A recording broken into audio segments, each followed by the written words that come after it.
exemple. C'est-à-dire que nous ne disons pas qu'il y a un risque zéro de fraude, mais nous appelons à minimiser les possibilités de tromperie que quelques jeunes voudront en tout cas tenter. Alors, vous parliez à l'instant de remboursement. Est-ce que le jeune est dans l'obligation de donner des garanties? Est-ce qu'on parle d'aval aussi à ce niveau-là? Justement, c'est cette question que résout le Fonds national de la jeunesse.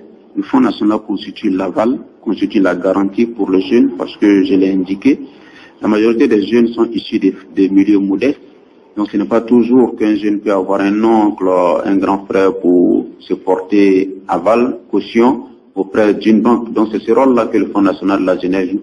Le Fonds national de la jeunesse joue le rôle du bon grand frère, du bon père, justement qui, puisqu'il s'est porté garantie auprès d'une structure bancaire, se donne les moyens de contrôler l'exploitation de l'activité, se donne les moyens de contrôler le paiement des échéances à travers le suivi quotidien de l'activité des jeunes, à travers le conseil en gestion de projet, à travers des partenaires techniques sur le terrain, les partenaires publics, privés, selon le secteur d'activité. Donc, le Fonds national de la jeunesse, un bon grand frère, un bon père, qui sait que si le promoteur ne rembourse pas, il lui reviendra de rembourser. Le Fonds national de la jeunesse se donne les moyens de suivre le jeune au jour le jour afin que son projet puisse exister, son projet puisse permettre de rembourser effectivement le prêt.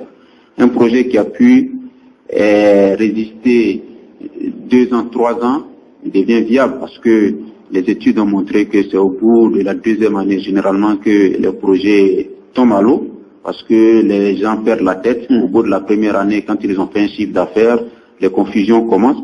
Donc le Fonds national de la jeunesse se donne les moyens justement de suivre l'exploitation du projet jusqu'au remboursement intégral du prêt qui a été consenti. Une fois le remboursement fait, il n'y a plus de suivi?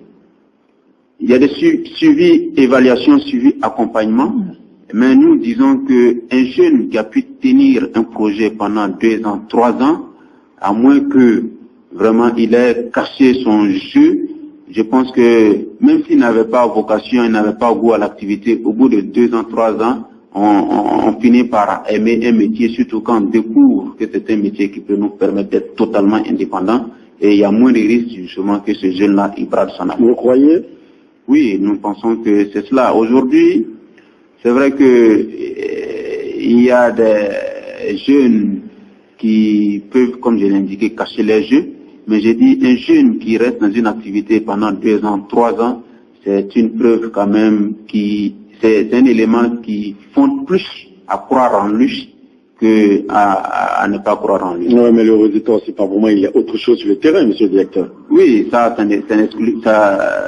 on n'exclut pas cela. Mais nous disons que la majorité des jeunes aujourd'hui en Côte d'Ivoire, il ne faut pas brûler les jeunes. Il faut croire en la jeunesse, comme le président de la République croit en la jeunesse. Il y a forcément des brebis galeuses, mais nous disons que la majorité des jeunes de Côte d'Ivoire est consciente de ce qu'elle peut se prendre en charge pour peu que des initiatives comme le Fonds national de la jeunesse soient mises à leur disposition par la République. Et elle doit se prendre en charge. Je veux parler maintenant de ce qui est de l'état psychologique même. C'est vrai, vos rapports, est-ce que c'était toujours des rapports satisfaisants avec cette jeunesse-là? Est-ce qu'ils vous ont toujours donné satisfaction ou on pourrait citer par exemple, pourquoi pas, est-ce qu'il y a des cas de déception? De notre côté? Oui. Déception, je dirais non. Il n'y a pas de cas de déception parce que nous sommes préparés à cela, nous avons dit justement. Mais aujourd'hui, si nous devons faire un bilan de notre collaboration avec les jeunes, nous disons que c'est nous qui sommes tous plutôt sous pression parce que nous sommes sollicités par les jeunes. Les jeunes aujourd'hui, j'ai pu dire, montrent plus un esprit d'entrepreneur, un esprit de volonté de se prendre effectivement en charge. Aujourd'hui, il n'y a pas, c'est vrai, nous recevons des courriers de sollicitation, de parrainage, de sollicitation d'aide, mais nous répondons tranquillement que la